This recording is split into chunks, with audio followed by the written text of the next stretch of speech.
Hello, Bill here, Pale Horse Survival and Tactical. Today we're going to take a look at Atlas cedar. Botanical name is Cedar atlantica,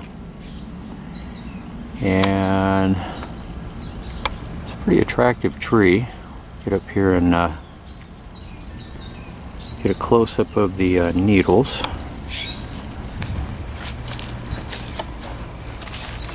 It's pretty easy to identify.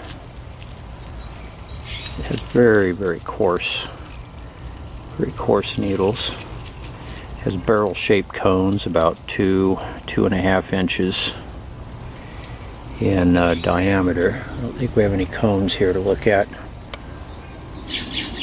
You guys are close up here, and they're kind of arranged in a bristle brush pattern. They go all the way around the stem.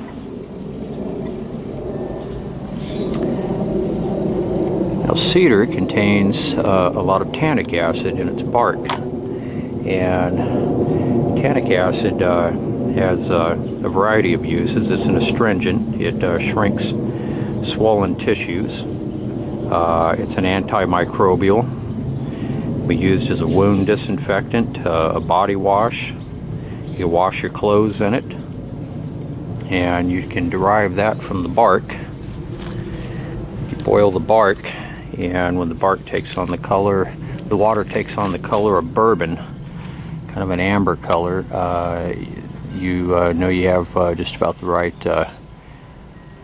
right mixture there. It's also a primitive fire resource. There's a nice shot of a branch here. Again, those very bristly pine needles here. Very similar to deodar cedar, except deodar cedar, the needles are longer. They're about an inch or two longer than these. These are pretty short, and when you touch it, it almost wants to poke you.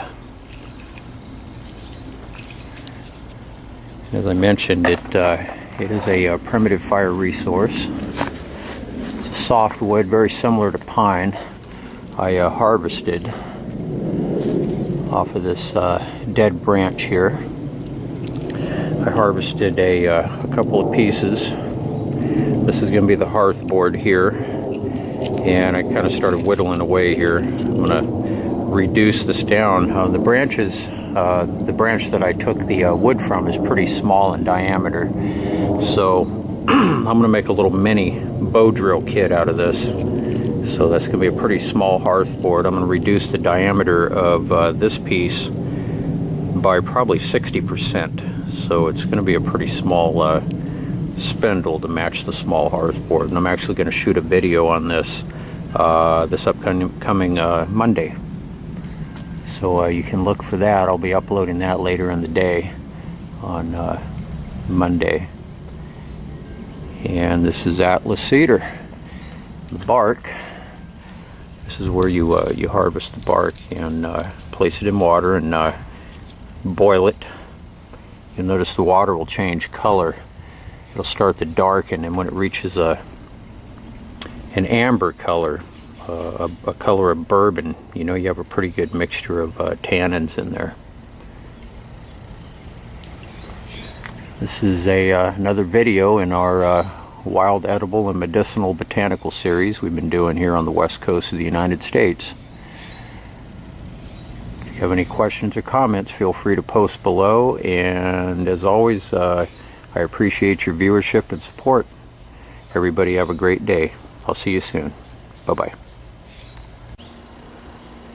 Hey guys, just an afterthought here. If you're going to harvest the bark, start by harvesting from dead branches.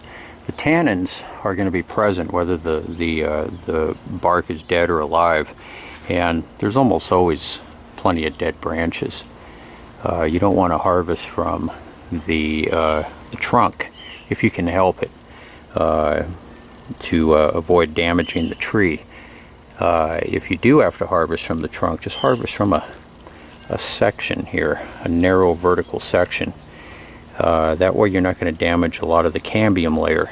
If you harvest a large section around the tree trunk, especially if you go all the way around. That's known as girdling, and you'll actually kill the tree that way. So always try to be respectful and ethical. Anyways, just an afterthought, guys. Everybody take care. Bye-bye.